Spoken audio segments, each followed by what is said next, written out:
So the Five Nights at Freddy's series are not usually known for their complexity. More often than not, you can boil these games down to a paragraph or two. Shut the doors, put on the mask, lure Springtrap with audio. And whilst this can be fun for anybody to quickly understand how the game flows, once you understand one or two games, some people may have mastered the simple formula. That's where the fangame community comes in to fill this gaping void. With more complex and difficult fangames with harder and more tough mechanics for players to dig their teeth into. One of these games released was Post Shift 2, a unique little fangame coming out on October the 31st, 2022. I remember playing it on release, but it was really fucking difficult. I also remember hearing a lot of people in the community rip into the game. Personally, I don't think it looks half bad. From the screenshots on the game page at least, it looks like a unique little fangame. The graphics definitely remind me of a 2018 fangame, like a better looking Dormitibus. At least I hope the story is better than that game's at least. I'm excited to see what the game throws at us. Okay, so immediately, wow, what an incredibly brilliant menu. Most fangames that you see are just a carbon copy of the classic tradition started in FNAF 1, but this game really puts other fangames in its place by changing the background image. I believe this made it drastically better because of the positioning of the text also. It creates a load of dead room, which honestly reminds me of Five Nights at Freddy's 2. Like, that game also includes a lot of dead stuff, like for example the missing children possessing the wizards, and the 5 new victims at the location. It also has another similarity now that I think about it, like for example, both games feature a night shift. Like, how cool is that? This game references FNAF 2?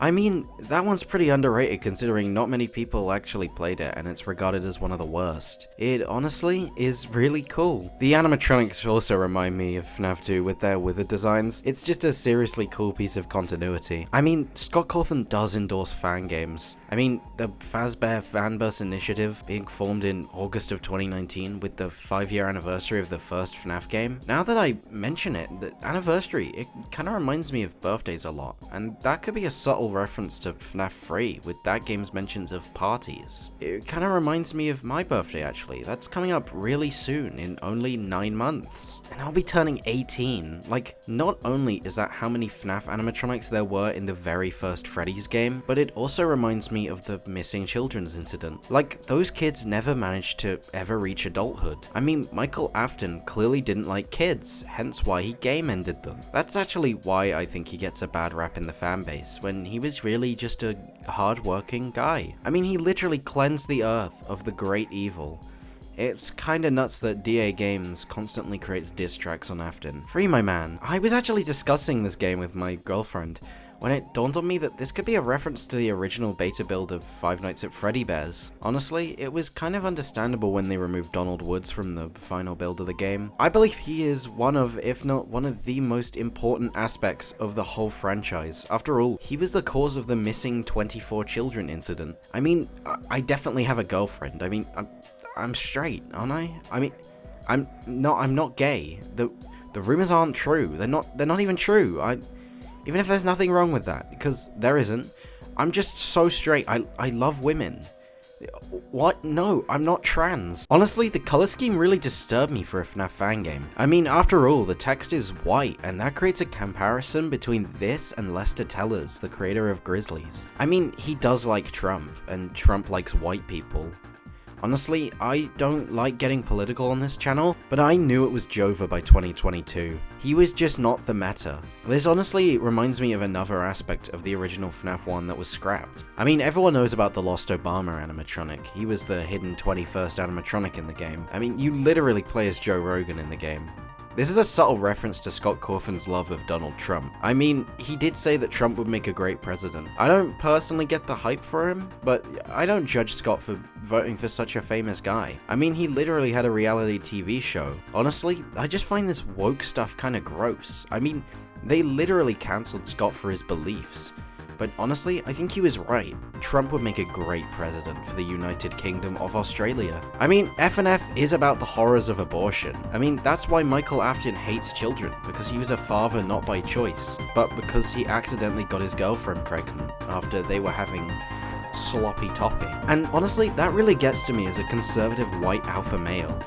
These dyed hair and pronoun liberals are destroying the nation. I mean, I just think this could be really good for the nation. Shout out to Scott Cawthon for lifting up independent candidates like this. I mean, these days, everyone knows Donald Trump as a household legend. But back in 2021, he was a pretty underground artist making famous hip-hop music. I mean, he was definitely most well known for being on the Weezer song Rap Snitch Knishes, and really got fans adoring him. It was honestly despicable that they went woke and turned their back on him.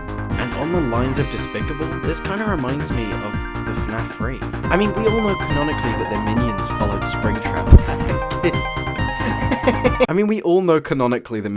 Springtrap back in 2023. Honestly, these woke liberals kinda remind me of Stalin. I mean, they both had dyed hair, they both were on HRT, and they were both fans of FNAF 2, which is well known for being the worst FNAF game. Honestly, they're all kind of just insane lunatics.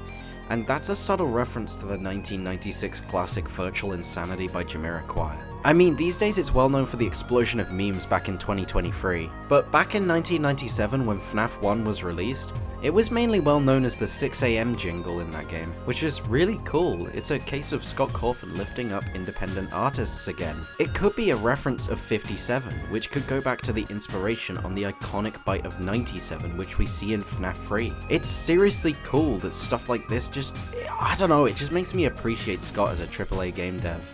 I just really love him, you know? No, I'm not gay. One thing that I found really disturbing was that Freddy and Bonnie were working for Stalin. This was a really underground Easter egg that nobody ever really saw, which was honestly frightening. It was unnerving with Bonnie glaring, just sitting there, staring at the camera, glaring ominously. Unironically, when Stalin appeared behind him, I had to flick on the lights. This honestly might have been one of my first steps into becoming a right-wing conservative. Honestly, his FNAF jump scare was just terrifying. I was always scared whenever this happened. But honestly, this reminds me a bit of Luigi Manwo. For those not in the know, he is actually a big part of the FNAF lore, with him actually being the man behind the slaughter, with him causing the disappearance of the 39 missing children. In FNAF 4, the 100 missing kids really get to me, since this is a devastating loss, which really connects back to Donald Trump again, with him losing the election in 2020. This was honestly super devastating, as he had plans for the country, including his marriage with Joe Biden. So hey, what's happening with the gameplay? Oh yeah, I forgot about you. Well, yeah, it honestly kinda sucks, to be honest. Oh crap, I think Aaron swapped my ADHD meds with cocaine again.